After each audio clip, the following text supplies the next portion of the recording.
So, welcome, ladies and gentlemen, and everyone that can hear the sound of my voice, to this week's edition of the Petty and Ill-Informed podcast, where we venture our petty and ill-informed opinion about a variety of topics. Joining me, as always, Kebo Hello, everybody. How you doing? and Tom. Evening, people. How's it going? And to this week's entertainment will be Dead by Daylight again. Earned enough in-game currency to unlock the Death Slinger, which is one of the harder killers, so you can watch as I embarrass myself trying to master it. And I wanted to talk about Bigfoot. Yes, I saw your blog. I saw your blog. I haven't read it, but I imagine I sort of know what it's about. Yeah, right. Basically, okay, Tom, can you turn our mic down or something? Sorry, have I got something that's feeding back? Yeah, there's a bit of feedback going on. Trouble is, I'm having to use my phone. All right. I can have better. Echo cancellation is ticked. Okay. Yeah, echo cancellation is ticked. It says if you're having issues, try restarting your device. I'm going to do that. I'll be back. All right, mate. All right. Don't know. We should just wait for him to come back before we move on to that. But yeah, So I brought my blog back for one. It was like a Christmas special or something. Yeah, it was like a Christmas special. I saw a video cross my path, and I watched it twice, and it's 45 minutes long. Oh, and I couldn't help but watch it twice because I couldn't believe what I was seeing, and it was about an old nemesis of mine. That we're not nemesis anymore. We've since kissed and made up, so to speak. Not nemesis. Nemesis, yeah.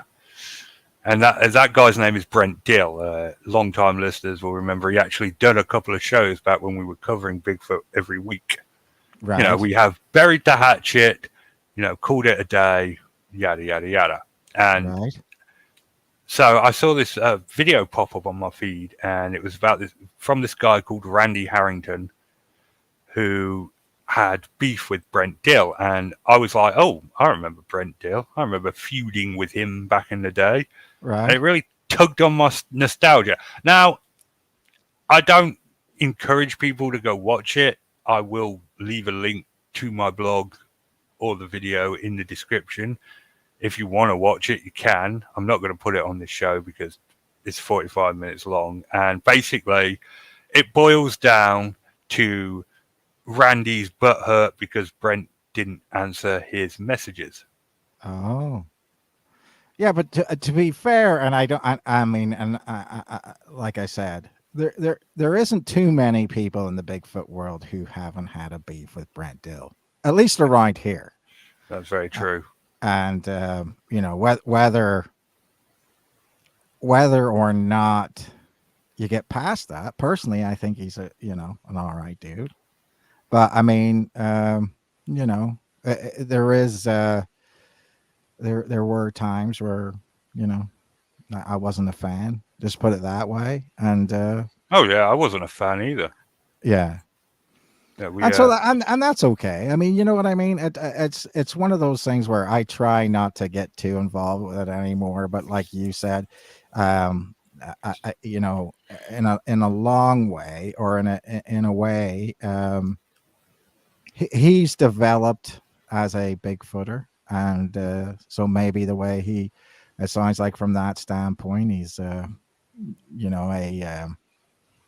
more of a skeptic now than he used to be, and trying to take a different approach to it, which is fair by most standards, and that's fine, but that's like I said, he does like to be on a lot of different programs and things like that. So I do understand that can mean that you know, when you're doing that, you've got a full-time job as well and everything like that. You might not be able to answer everything, you know, and Yeah. that's fair too. I mean, you know, there's a lot of people who will take up all of your time if allowed to. And I don't know the situation. I don't know either of these folks. So I don't know Randy Harrington from Adam at all. Yeah. You know. Right. But so the video pops up. I remember feuding with Brent Dill. I was like, okay, do you know what? I'm gonna write this up because Brent Dill made a response, and it's only 15 minutes, and basically goes. It's like 10 minutes longer than it should have been on, but so all he had to do was point out this dude messaged me. I didn't message back. He's upset about it. Yeah. But so I was like, oh well, you know what? This is taking me back. You know, I remember the good old days of my blog in 2016. It's been 7 years, jeez. And you know, like warring against several people in the Bigfoot community. Yeah, Brent including Dill, me. including you. Yeah. Yes. Yeah. And there's no problem with that. But you know, from that standpoint, you know, Brent is sort of an over talker. You know what I mean? Explainer. He does technically want to get to the minutia of things instead of just say what you got to say, move on. So I was just commenting on that on his response. That sounds very, very Brent. Yeah, like I'm very much on his side because it does look like this Randy bloke's just butthurt. He didn't message him back. Yeah. And that's and spent 45 minutes explaining that. So I've just like very little sympathy for this Randy bloke. But yeah, you got to be careful for Randy blokes. Walked into that one, yeah. So yeah, it was just like tugged on my nostalgia strings. So I was like, I'll write a blog. Right. That doesn't mean so long that none of the admins in the coalition know who I am. So I actually got the first time I tried posting. Oh, what? You got blocked? Suspended for a day. Oh, because you said something negative? Yeah. Oh well. See, that's not. I mean, if you are in the coalition, well, I do know that Brent is the golden child over there sometimes, so maybe you know, maybe that's a factor that's out of it. I mean, I don't think in that situation anyone should have special status, in my opinion. I mean, like the coalition used to be known for, you go on there, share something that's that they don't find is right, and you get roasted. What happened to the old getting roasted thing? You can't do that on Facebook anymore. You can Facebook will ban you. Really? Yeah. Just for roasting somebody's feelings? Yeah, I called someone a wank pheasant the other day, and I got a 24-hour ban. They must have reported it though. Yeah. Well, yeah. I mean, like everybody reports everything these days. A bunch of snowflakes. It's not like the old days when you could, Yeah, but you see that's what I find is interesting about that. Getting roasted whenever you say something stupid is the British experience. I mean, that's our culture. That's how we deal. I think we could send something to Facebook that says you're culturally discriminating against us because that's how we handle problems. By not letting us roast somebody. I mean, I don't know. I mean, it's a funny thing. I don't know. I'm not going to go into it because I will say something very unkind towards a certain group of people and I mean a nation of people. Let's put it that way. And then then I'll get in trouble for it. One thing, on this issue, I remember when there was a really interesting story about where the line is between free speech and abuse. it is, you know, slander or whatever it's called. I'm not sure what the legal term is for it, but there was this that when those Thai boys got lost and stuck inside that cave, and Elon Musk offered to help by sending over a submarine, and they said thanks, but no thanks. And Elon Musk's response to his offer of help being scorned was to call the guy a paedophile. Right. And he called him a pedo guy. Right. And he took him to court for this, and the judge ruled in Elon Musk's favor. Right. Whereas I think in England, if that were to happen, no, you wouldn't. I don't think anyone would get away with it. No, but I mean, but that's different, Tom, from, you're down the pub, somebody start giving it the biggin, you just shut it down, and then, that's one thing. He's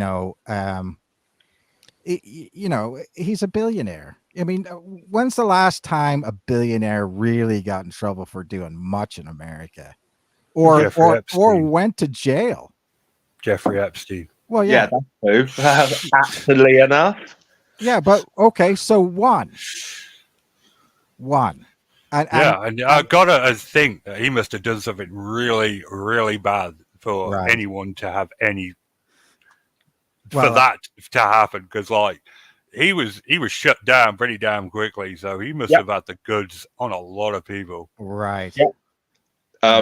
I think you're right, but I mean, no, I'm not saying that he didn't hang himself, or don't target me, NSA, Men in Black. I'm sure all the world leaders are perfectly great, and just because they attended his parties doesn't necessarily mean they were engaged in anything untoward.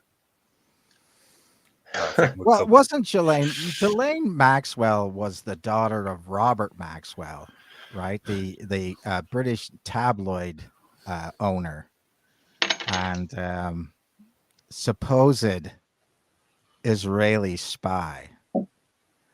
And it was one of those things where he died under mysterious circumstances too. But that was one of the things where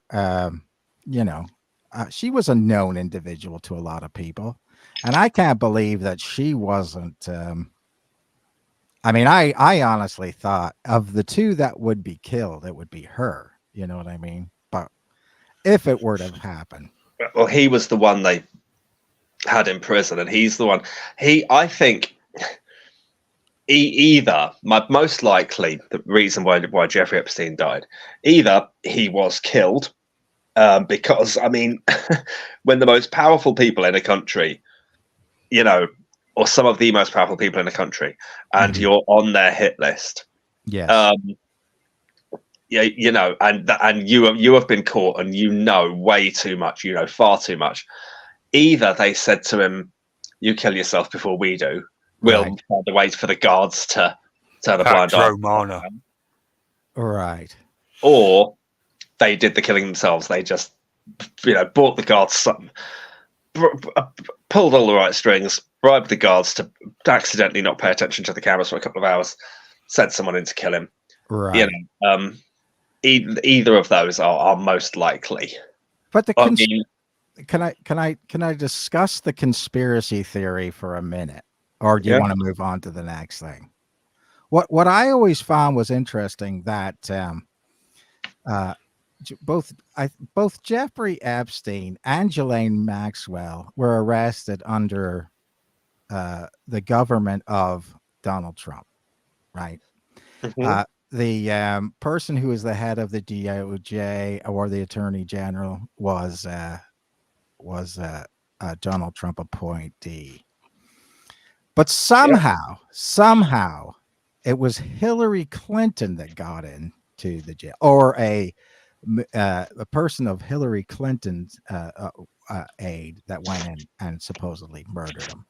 Now, how does that work out? And in a maximum security cell that's supposed to be monitored. You know what I mean? I'm not saying that anybody did it, but I am saying that Bill Clinton's name came up on the list that was released this week, as did one Donald James Trump or John Trump. So, but the thing that I find interesting about that is, in order for me to say both names appeared on it, that's controversial, because you've got everybody saying one name or the other name, as long as that's politically or personally advantageous to whoever they like, and can't actually go ahead and tell the whole truth and nothing but the truth. And that's been frustrating to me, because it's January the 6th today, and we're already up to our asses or eyeballs or whatever you want to call it, and nothing but lies. And it's 2024. That means yes, it's an election year. yes, We're going to get an American election, my favorite thing in the world. And it started off already, brother. Brilliant. It has started off already. What has started up exactly? Oh, well, that it's in an election years, you don't get anything that's relevantly or truthful at all. It's just going for whatever it is. It's a free for all, and that's the way it is. I mean, you've already got people lying about the other candidate. You've got candidates lying about other candidates not saying anything about other candidates because they're afraid of said candidate. So it's the most wonderful time of the year. I love American elections. Most wonderful and the thing about it is, it never goes away now. I mean, every 2 years it's like this. So maybe you get a time where it's like, okay, you get through an election and maybe the next year you don't talk about it. Maybe. But a lot of these people just start going right after the first of the year the next year. That they're already trying to get money and everything like that. Yeah. Is Trump running this year? Do we know yet? Yes, absolutely. Oh, is he running on the Republican ticket or as an independent? Oh, he'll run as a Republican. He's going to run away with it, mate. You know what I mean? And he's going to run away. He will be, barring really. Well, he'll definitely be the Republican candidate. But again, yes, absolutely. He might actually win against Biden. Right. Well, they were already saying the other day that one of the people who was a Republican pundit said, there's nothing in the Constitution that says you can't be a president from a jail cell. So there, you're not allowed to be. You can't run for president if you're convicted of a felony. That is in the Constitution. Does it say that? It says that you can't be a felon. You have to be over the age of 45. 35. Is it 45? I don't know. I thought it was 35. But you see, this is the thing of why, probably why they're desperate to get anything moved out of the way to after the election, because it's already been like, they figure he would pardon himself, or and the other two candidates that are majorly candidates said they would pardon him. So that would be that. Therefore, giving him the ability to run later. The thing that's interesting here is that Colorado, Maine, and some other people are considering taking him off the primary ballot because they said he was engaged in a insurrection. So therefore, he doesn't qualify under the 14th Amendment. And now that's. But I don't want to get into the January 6th stuff. No. All I'm saying is that's yet to be resolved, and so I'm not. It's not for me to say one way or the other. It's got nothing to do with me. No, was it an insurrection or was it a bunch of idiots running around the Capitol? I don't. That's the. I know, Nicky. Sorry, you finish. That's the issue for me. Was it Right. actually an insurrection, or was it just a bunch of morons running around the Capitol? Right. But Well, usually, Nikki, I know. So just quick, I know Nikki described it at the time as an insurrection. She used exactly that word. She said, "Yes, in my opinion, it definitely is." well, all I know is this, right? From growing up in Northern Ireland, a bunch of idiots running around the city are, are usually classified as terrorists, and especially if they would have created that much damage. So, I mean, it's all a matter of personal opinion on that one, isn't it? It's that's the way it was. But I mean, in Northern Ireland, they would have opened fire on them. That would have been it. And people don't like it when I say that. Get out the submachine gun and let it hang. Let it go. Just let it hang. Okay. That's it. Usually that ends an insurrection very, very quickly. And that's one of those things. And then you sue the government because for whatever reason. That's a very cruel way of looking at it, but it's effective. If we were America or the United Kingdom were in a foreign country and that had happened to a base of ours, a piece of Britain or a piece of a United States in another country, it wouldn't be messing around. You wouldn't let him in. That's the way I look at it, regardless. But let's not talk about that. Okay. So January 6th. well, it is January 6th. I Yeah. like to look at it from this standpoint. It is the Feast of the Epiphany today. And that's like known as Little Christmas. And it has to do with the day that the Magi, the three Magi or wise men showed up and gave the gifts. And so in some Eastern countries, it's Christmas Day. I've always wondered about that. Like gold, I totally get, but like the myrrh, why would you give a baby myrrh? Was worth a lot. Yes. Frankincense and myrrh. Yeah. I mean, if you were coming, from there, you bring the thing that's worth the most. It's just a Yeah. good thing that one of the wise men wasn't from Colombia. I'm just saying, like a new mother, you want like a cot or a pram or diapers. Yes. You don't, or baby clothes. Like frankincense and myrrh, not very helpful. Just saying. This is the thing. I don't know. And then even if they are worth a lot, you still got to sell them. Right. You're right. But I mean, that's sell them. Oh, you do. What are you if you gonna want do? you sell the frankincense and myrrh, and the gold to get the cot, the cradle, and they were homeless at the time. They needed a roof over their heads. Right. So it just seemed impractical. Frankincense and myrrh. I'm sorry, but like it should have just been a load of gold. It's the son of God. Yes, What? but you do realize gold is very heavy and practically immovable to a certain extent, and so and they were living under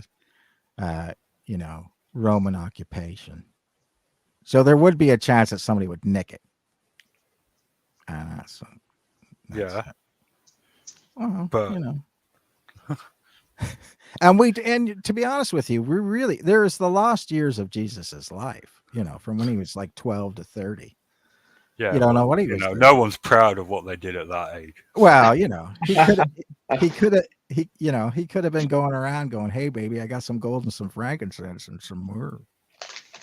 Well, you think he still had it in his like teenage Yeah, years you never. when he was going through his whole "you don't understand me, Dad. You like totally don't get me." Too. I like to think of Jesus was an emo teenager. Yes, you're not my real dad, You're not my real dad, Jacob.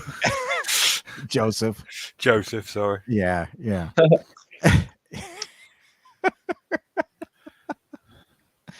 You know, so you're thinking that he was on. You're thinking he was on the cross, being like, "You proud yourself now, Dad?" Whatever. I'm not resurrected 3 days anyway. I don't care. Whatever. You'll see. Wait till my real dad finds out what you did. He's gonna be Sacrilege. so pissed. The sacrilege of it all. The sacrilege. You know Sounds like- what's really, really messed up is that we could probably get away with talking about this way about Christianity and not face any backlash. But if we'd shit on Trump, Oh yeah, I know, but I mean, like I said, again, this is one of those things where you couldn't get away with that where I grew up if you were doing that. I mean, you know what I'm saying?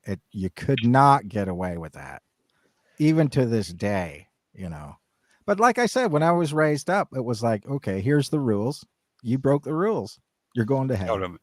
Gabby sent me something about this. So, by giving Jesus these 3 essential, holy, and precious gifts, the wise men prepared Jesus to offer the ultimate sacrifice as a new and everlasting divine and human. Oh, So, yeah. There you go. so that's what you want to give a newborn baby, you know, stuff so he can kill himself, apparently. No pressure then. No expectation. Yeah. No, Well, all I know is I'm not giving any baby gifts at a christening. Okay, you can take your idea one further there, Kevin. Well, you go. You're never going to get a decent job when you grow up. Why do I need a decent job? I'm going to die, aren't I? Yeah, I mean, that's true. I mean, right. there's been some legendary arguments between him and his parents that I Right. feel like nobody has lampooned enough. Right. Well, Why? you know, Why? if you think about it, you know, living to 32 or 33 when back in those times, That was a big deal, actually. yeah, Never you thought were of that. you were kind of an old man anyway. I mean, if you hadn't died of whatever, I mean, if you think about it, right, a carpenter. I mean, a lot of people don't realize that you know, if you got a big Clonk. chunk of wood stuck in you at those times, you know, it would faster go bad. You'd get sepsis and die. And you know, so really, he was a lucky cat. I mean, I'm not here to say one thing, and I obviously believe in Jesus. I believe in the whole thing, but I'm just saying that there are. Kevin, I'm going to stop you there. I think if you're going to believe the gospel and you believe that, you know, through the power of the Holy Spirit, Jesus was resurrected on the 3rd day, then I don't think sepsis is going to be a deal breaker for you. No. I'm not saying that. But I mean, in the fact that is he a man on earth or is he a holy being on earth? It depends on what religion you believe in, you know. Yeah. Obviously, Gnostics believed that he was never corporeal, that he was always, you know, a spirit of God and manifest in human form. But, you know, that's the difference. I mean, you know, I'm just trying to say those are the arguments that will get you killed in a Christian society. You know, like I said, most Christians, whenever it comes down to it, really don't like other Christians that believe in something else. And that's always the funny thing for me. You know, the Christian coalition will go so far before it starts to say, well, what do you mean? And then they start killing other Christians. I honestly believe that. The But Christian anyway. coalition. Well, you know what I mean? I've heard them referenced in songs, not always very positively. Oh, I know.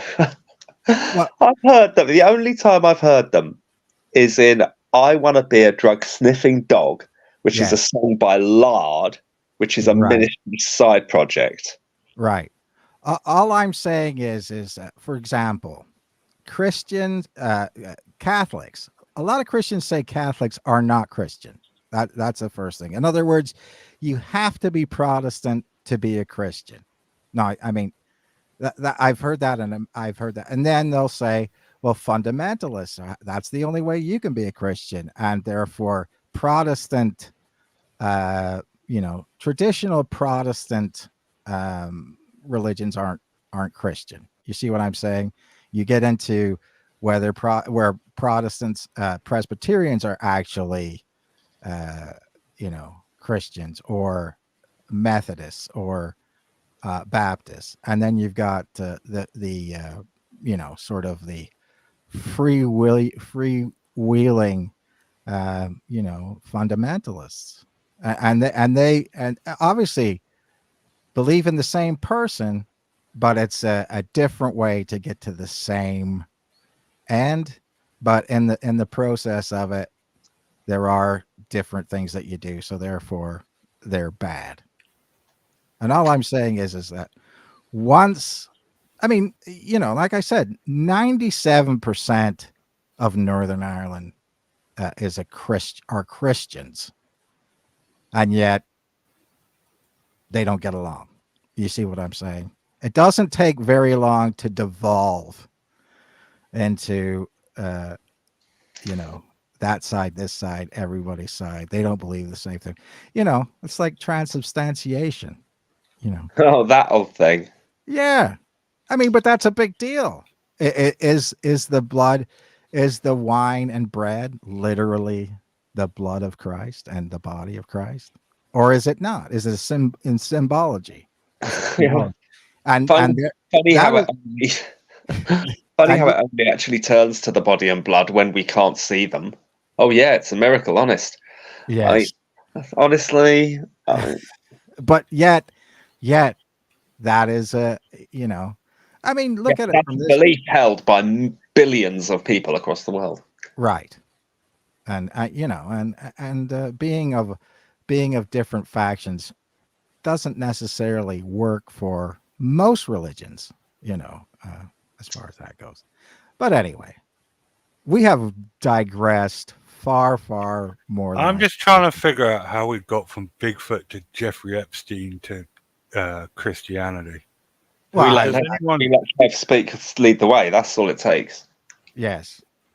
All you have to do is just let me go off in a tangent. I'm trying, and even I realized that went too far. Yeah, So. we really,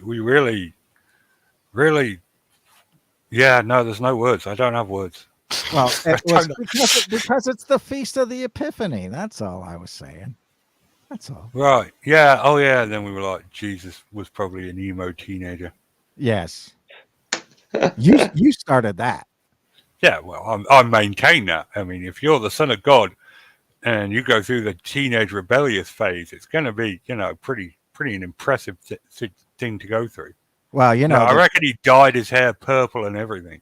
Yeah. Well, the first and generation had a fringe. And the first generation God works the hardest. You know what I'm saying? I mean, the first generation God works the hardest to get the religion set up, and then the second generation God is like, it's just going to be handed to me. Well, if you just think about the difference between the Old Testament and the New Testament, I mean, God was really on one in the Old Testament. He was. Oh, he wasn't. He just there's certain passages I've read out to. One passage I read out to a Christian friend and asked them to account for it and say, how does this possibly fit with your description of God? It was it's Leviticus 26 verses 27 to 29. I mean, just to be clear, by the way, I don't actually have any massive beef with Christianity. My wife is a Christian. She goes to church. I support her in going to church. And I support her in going to church. And I look after. I go with her sometimes. I babysit the kids. Well, not babysit. Sorry, Reese is 12, but his special needs are such that he needs a one-to-one support, and that's me. And I've got a lot of good people there. And actually, if I don't particularly want these people to change their minds. I don't try and persuade people to change their minds. I'm just, a lot more placid and calm about it. Right. So that's my position out the way. Now, but I did say I was in a debate with somebody once, a brief one, someone called Lucy, lovely lady, and I don't know quite where and how we got into it. I think I took issue with. I know how I got into it. I took issue with our church's stance on homosexuality, which is classic and old school, and I think does not make the world a better place. Not recognizing gay relationships as legitimate at all. I think that's really harmful. And anyway, so I was debating about that, and I said, but come on, there's certain parts of the Bible Christians ignore all the time anyway. I mean, you do. It's not. You're told, oh, it's against the Bible. Well, loads of stuff is against the Bible. Parts of the Bible are against the Bible. Here's and I read Leviticus 26, 27 to 29 to illustrate my point that you can't possibly stand by every single word of the Bible and let it and say, oh yeah, we don't argue with that whatsoever. And what it says is this: God is hurling pure vitriol at at his target audience, whoever it is. I think that the Jews of Israel back in obviously after Exodus, after the parting of the Red Sea and all that. And it's the next big book of the Bible, Leviticus. It's all he's putting down all his commands and his rules and his instructions for building the new kingdom. And Moses, or whoever wrote that, had a very different idea of what it was okay for a God to say and do compared to whoever wrote the later books. Whether or not if they were God breathed, then God has had a bit of a change of personality, which is where we started with this rant of mine, Kevin.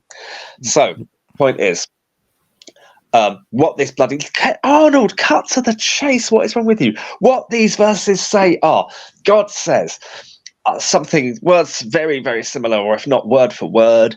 He says, and if you continue to be hostile towards me and build idols, worship false idols, then in my anger, I will send such famine to your lands that you will be forced to eat your own children as a punishment. And it uses those words, anger and punishment, in some of the translations. And I'm like, so this is our gentle, loving, kind God that sent Jesus, is it? And it's just whatever you believe. That is very, very different in attitude and spirit to John 3:16. For God so loved the world, he sent his only begotten Son, so that whoever believed in him should not perish but have eternal life. I mean, my word, are those two gods poles apart. It says, I just whooped your ass. Everyone knows that's what 3:16 says. Well, but at the same time, and Tom is right in the fact that, by today's standard, Moses was a homicidal, genocidal war criminal, as was Joshua, because basically whenever you're going to Jerusalem, they just go ahead and decide, Ammonites, we'll just kill all of them. But, like whenever the walls of Jericho were breached, and so they, not only kill the men, but kill the women and the children. So, I mean, that's so, they basically went around, the area, just wiping everybody out, just wiping them out. And that was perfectly acceptable as a way to go. And so, I mean, this is the definition between, obviously, but back then you didn't try to convert Gentiles, right? You just killed them. Whereas, and whenever the New Testament comes, the idea of converting Gentiles to, Christianity was accepted. And so obviously these are one of those things where you go through those changes, but it's a Bronze Age set of stories that doesn't go well in modern times. You know what I mean? Yeah. So it just doesn't come forward very, very well at all. And it is one of those things where, I agree with you somewhat about the homosexuality part of it. But again, this was written by the King James version that we all mainly either read or things are developed from. Were written in order to bring together multiple religions in England. And also because King James had a problem with that. Obviously, Scotland was Presbyterian, England was, Church of England, and you also had the Puritans in there. You trying to keep all three of them on the same page primarily. And although King James was at least a bisexual, that didn't matter because there was the divine right of kings. So in other words, that's why they played that up so much. Because again, if you were a king, it didn't matter what you did. It was matter what the people did. In other words, so they were playing by different rules. So it is an interesting fact that that was it. But it also says in the Bible, in the same chapter, you can't get a divorce. That's a big deal. Oh, well, it's not a big deal anymore. So how come you get all these religious figures that have 3, 4, sometimes divorces, and that's not a problem, but you better not kiss a dude. You know what I mean? I that's just one of the things. It's the other, when it's convenient, certain things are not important anymore, but certain things are still important. That's my point. Yeah, that's a matter of interpretation that a lot of people don't have a problem with. But again, I'm with you, Tom. I think people should be able to, have the relationships they want to have, as long as they're happy. Yeah. I mean, for me, it's basically about hurt. Who is being hurt in that relationship? None. So no one. So it's a positive relationship. Right. But a straight relationship where one spouse is slapping the other one around the face every night for their dinner being cold or for not doing enough laundry or whatever else, or anything at all, regardless of which way it's coming across, is a bad relationship. Because it's all about hurt, not about who happens to have what between their legs. Right. But you've got to understand, again, this is a situation where you're not converting non-Jews to Judaism in the first the Old Testament. So therefore, growing the population is a major thing. So again, it's just one of those things where being a homosexual does not grow the population, and so that was that thing. It was one of those things where you're true? Is that honestly at the heart of why that rule came about? Well, in my opinion, I mean, it's a matter of opinion, but there's also a thing that says, it's better to cast your seed into the belly of a whore than it is on a stone. In other words, masturbation is a sin because you should be pumping it up some chick to get them pregnant. And that's just one of those things where, that's not a very popular one that they read out in church very much. You amaze me. What?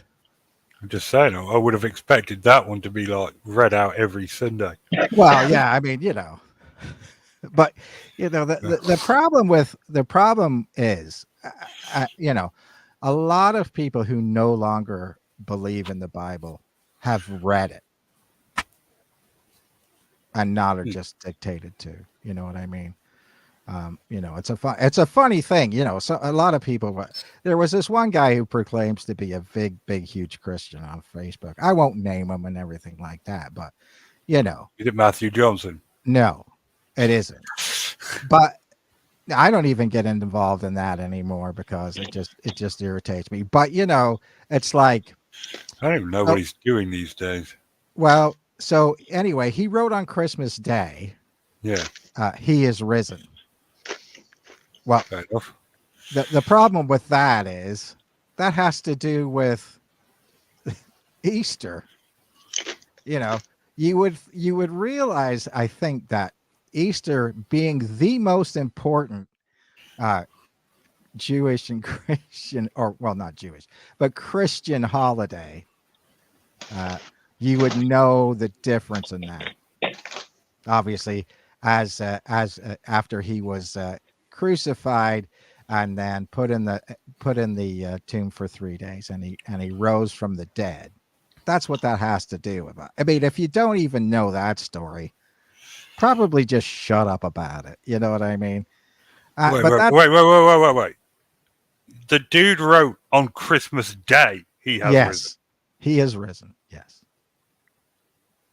Look, I ain't particularly fucking religious, and I know that's fucking Easter. Yes. That's the whole point of Easter. Right. That's the resurrection. Right. You know, that's why you do Lent and all that. Right. And I've always kept my Lent promises. Yes.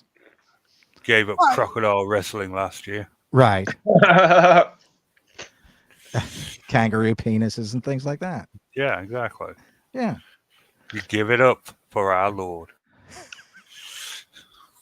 What's the strangest thing you've given up for Lent? It's supposed to be something that you really, really, really like. I think 1 year I gave up hot cross buns. Really? Yeah. Oh, I love a hot cross bun. So do I. They're delicious. Yeah. Well, I can answer that question with a lot of fun. But when I used to be a Christian, and an absolutely fanatical one at that, and also a rather neurotic and angst-ridden one as well, though I didn't really understand the terms anxiety. I had ADHD, which wasn't even known as a thing in the Lent of 1998 when this particular Lent took place. And I'd just gone to university, I'd gone to Christian Union, and I was starting to lose my grip on reality. I was really starting to get to quite a sinister place. And I believe theologically you were balls deep. Oh yeah, and not in a healthy, coherent way. Yeah. And so I out of fear and panic, I gave up as much of my worldly pleasures as I possibly could. For Lent, in my halls of residence at university, with no sense of irony or stupidity, I gave all my music, all my CDs, before streaming, to my next door neighbor. I gave all my Star Trek videotapes and toys, like model spaceships, to somebody else. I took all my posters down, and I took all my posters down and lived in a bare room. And see, I'm halfway to bloody Silas from the Da Vinci Code at this point. You're insane. You're an insane person. How did you make it to adulthood without being sectioned by your parents? Well, because he wasn't a self-flagellator. Exactly. Everything you just described is self-flagellation. No, but he didn't actually hit himself with a whip. No, I didn't wear a cilice. So, though, if I'd have known what they were, I would have probably imagined God telling me to put one on, knowing me. I joke, but I wasn't that far off. Do you know Silas from the Da Vinci Code? You know the character I mean? Yes. Played by Paul Bettany, actually rather well, actually, and maybe not. Excuse me. Maybe not the greatest film, but a hell of a performance from him. Yeah, I really bought into it. I thought it was great how he played this maniacal zealot, and he. So yeah. And did I give up? Oh, sugar. Just for the icing on the cake. There was no more icing on my cakes. I gave up having anything directly sweet and sugary for the month of Lent. So I went without all those things. The only thing I kept was American football. I let myself keep that. So I let myself keep going to practices, and and games. But apart from that, yeah, everything else that I enjoyed basically went. Okay, So I but don't let know me if I'm ask you this: did you get your Star Trek stuff back? Well, I got everything back, but eventually, as I continued down that road, I felt God was compelling me to and telling me to get rid of all of those things permanently, and I did. Yeah. I sold so many model Star Trek ships back to the shop that I bought them from, Incognito Comics in Canterbury High Street, for a fraction of the price I paid for them. I gave away massive box sets. I went through my music collection and gradually purged everything, anyone and anything that I thought had ever said a bad word about God. And I chucked out all of these things, and eventually, this wasn't done with great joy either. This was all done very begrudgingly. I brainwashed myself. I had completely brainwashed myself. See, people didn't understand things like mental health and anxiety, and how an ADHD person who's really hyper and prone to anxiety could misprocess all of these things in Christianity. No one was really there to account for that and have me put the brakes on any of this. Right. Yeah, and especially when you're at Christian Union at university, you're around a lot of very young people who are in many ways equally inexperienced with the world. Right. And yeah, Well, but I love loads of stuff. I had Iron Maiden's complete back catalogue and every album and loads of singles. I mean, we're talking 12-inch cut picture discs right. of the three singles from the incredible Seventh Son of a Seventh Son album. I had Can I Play with Madness, The Evil That Men Do, and The Clairvoyant on cut picture discs, and they all went in the wheelie bin. Yeah. I Wow. threw out hundreds of pounds worth of records. Right. But I've rebought most of the albums on CD over the years when I got out of this. Interestingly, breaking out of this was so difficult. It was very, very difficult because it wasn't long before it really stopped working for me at all. And it became just purely miserable and a slavery, which I'd indoctrinated myself into. It really did. And when I eventually broke out of it, I wrote a song about that, and it's on my record, and it's called "Burning Sun." Right. Well, but Tom, I mean, and a lot of people might say, "Oh, well, that's I can't understand that. That's very unfortunate." But if you look at it from the standpoint of really a lot of folks who ended up sort of in the Benedictine faith or whatever, those people who did that, and like, say for example, the person who wrote Revelations, sort of living a sort of half-starved life in a cave, writing out Revelation. Could you not think of the fact that sort of idea of well, I don't know, enthusiasm or whatever would be classified as an ADHD type of a thing, or no one had even heard of ADHD. no, I understand that, but if you are to say, for example, and it's not very right to do, but if you've ever watched any of these shows about ancients behaving badly or something like that, whenever they take an example of a person like Caligula or Julius Caesar or whatever, and they try to go back and forensically diagnose these people with some kind of mental disorder or whatever. And I'm not saying that ADHD is a mental disorder. Yeah, you're fine, Kevin, don't worry. But from after that everything we've just heard. Well, no, but I mean, but that is it. An untreated mental issue is not the same thing as something else. I mean, what I'm saying is, Richard, I mean, I take medicine and I think that I function quite well. I mean, it's a medical condition is what I'm saying.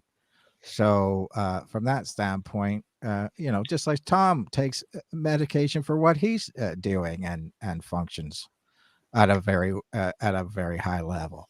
And so, from that standpoint, an untreated illness, whether it's diabetes or what have you, will make big, huge differences in your life. And so that's I all think I'm saying. it just meant I perceived the message as if the message itself was on. Right. I see what you're saying. Or something. Right. And that's just that's one of those things. I mean, obviously you're not, it's something you learn from and you recognize it. And I can imagine that it is quite painful to draw yourself away from. It was. Well, no, it was very, very difficult. In actual fact, it kind of, this is I find this quite interesting.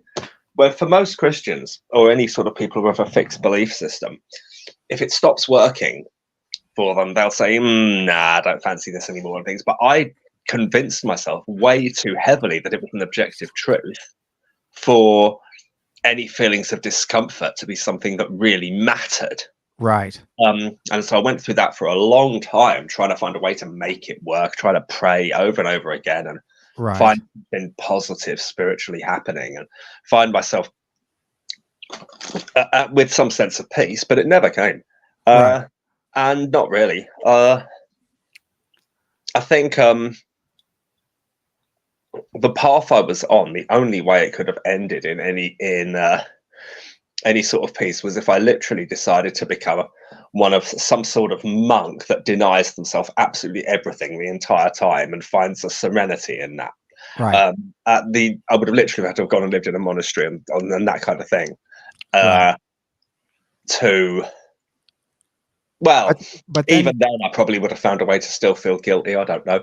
Well, I think that they do, but because part of the idea of a lot of it is the suffering is the point, and so therefore, but this is kind of what I'm trying to get at in some way is a monastic life is very ordered. And so therefore, a lot of the anxiety that you would have would actually probably reduce in the fact that, obviously there was different people who specialized in different things. Not everybody worked in the scriptorium or whatever. Yeah. But, the fact that you always got up at the same time, usually always ate the same thing, usually always said the same prayers, usually did the same job that was very, interesting into it, went to sleep at the same time, would have been, in my opinion, refreshing. Maybe that would, but I might have still found a way for guilt to rack me. I don't know. But so the end, how it ended was I actually rejected it and said no, whilst still believing it to be completely true. They happened in sort of the opposite order that you might imagine they would. I just sort of refused to continue doing it. This was August 2000. I decided, no, I'm just not doing this anymore. And Christians would. I remember a Christian friend of mine called Joe came to talk to me. I said, "Oh, by the way, I'm really not doing Christianity anymore at all. I know it's all still true and everything, but I'm just absolutely emotionally burnt out and exhausted with this." And she said, "Keep fighting, though." And I said, "No." And she said, "No, I'm not. I'm just done." And after that, I then sort of said to myself, "Well, hang on. Who says it's absolutely, definitely, completely true anyway?" And it was in the September and October of 2000, when I'd gone back to university after the summer break, that I gradually began to undo the indoctrination. Right. But rejecting it came first, which is unusual, I suspect. That's the Douglas Adams Babelfish argument. Oh, go on. Well, don't you remember that from that? Hitchhiker's Guide to the Galaxy. Yeah. I know that, but I'm not quite sure. Well, it has to do with the fact that somebody says to God, you have to prove that you exist, and he says, well, I'm not going to prove that I exist because I rely on faith, and without faith I have nothing. And then the And Babel man fish, said that's a yeah, total cop out. The Babel fish proves you exist, therefore you don't. yes. Therefore, he disappears in a puff of logic. Okay. Yeah.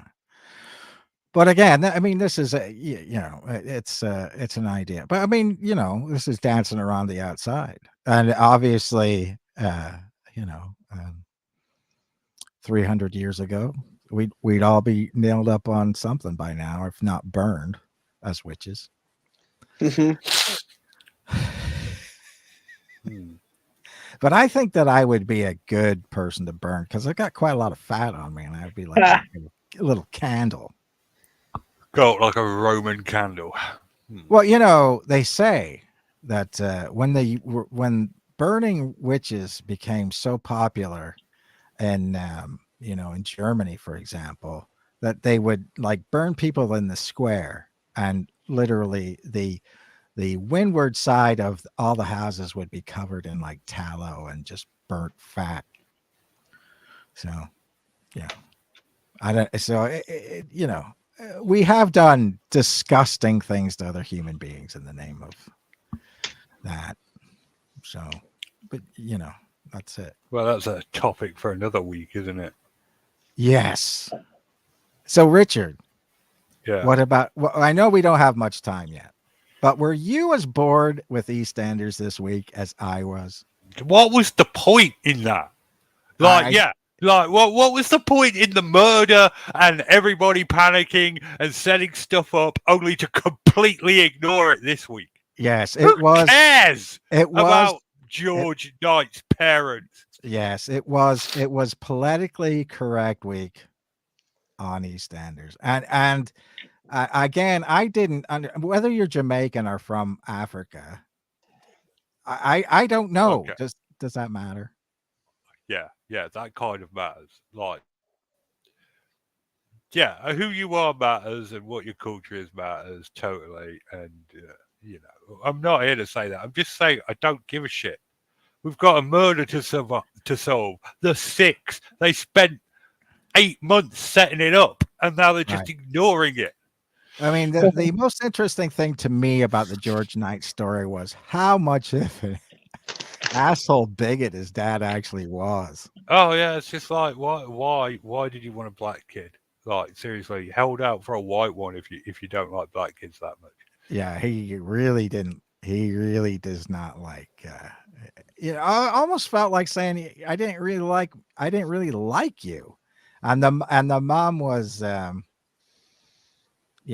yet there's another penny left to drop because they did tell him a certain amount of stuff, and then she said, do you think we should tell him the rest of the story? And the dad was like, no, put the kibosh on it. Yeah. So even though apparently they came to come clean to their son because somebody had died that they know and some horrible stuff had come out about him, supposedly. Yeah. So they came there so that at their funeral they somebody didn't say something terrible about him. It has nothing to do with George at all. It has to do with soothing their own soul. They still didn't come clean. And Whitney is now pregnant, and Sonia's not pregnant. Yeah.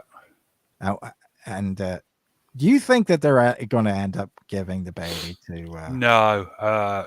No. No. No. Whitney's actress has quit, so I think they're doing their exit storyline. Oh, has she quit? Yeah. After all this time? Yeah. She's been on that program since she was like 14. Yeah. 16 years she's been playing Whitney, and she's moving on to greener pastures. So Hollyoaks. I don't think they're going to kill Whitney off, but yeah, she's not going to be in it for a while. She's gonna go to the insane asylum with Mick and Lola's twin. Yes, but I mean, it is one of those things.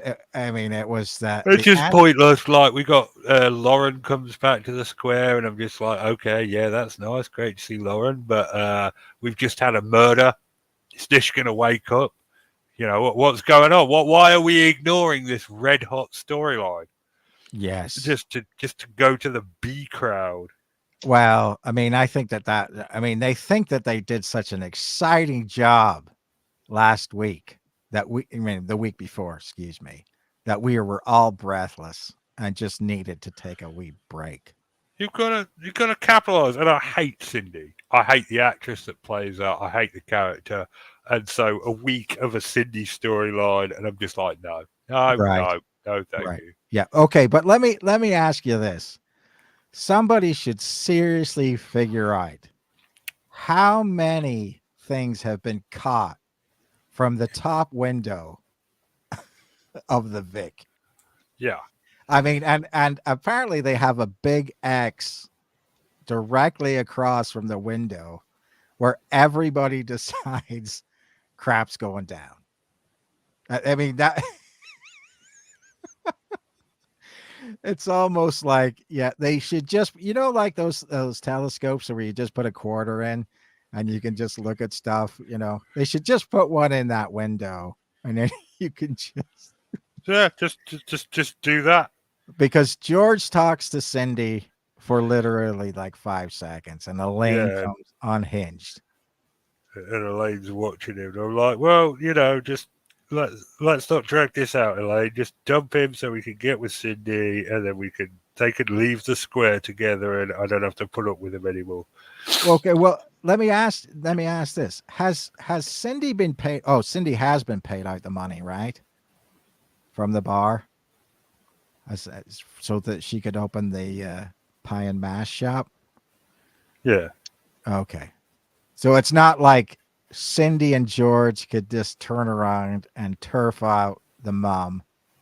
Because really, Cindy, I mean, I don't know. The mom bought in half of the shares, right? But I mean, I don't know who actually bought it. But I wouldn't be upset if Elaine went, to be honest with you.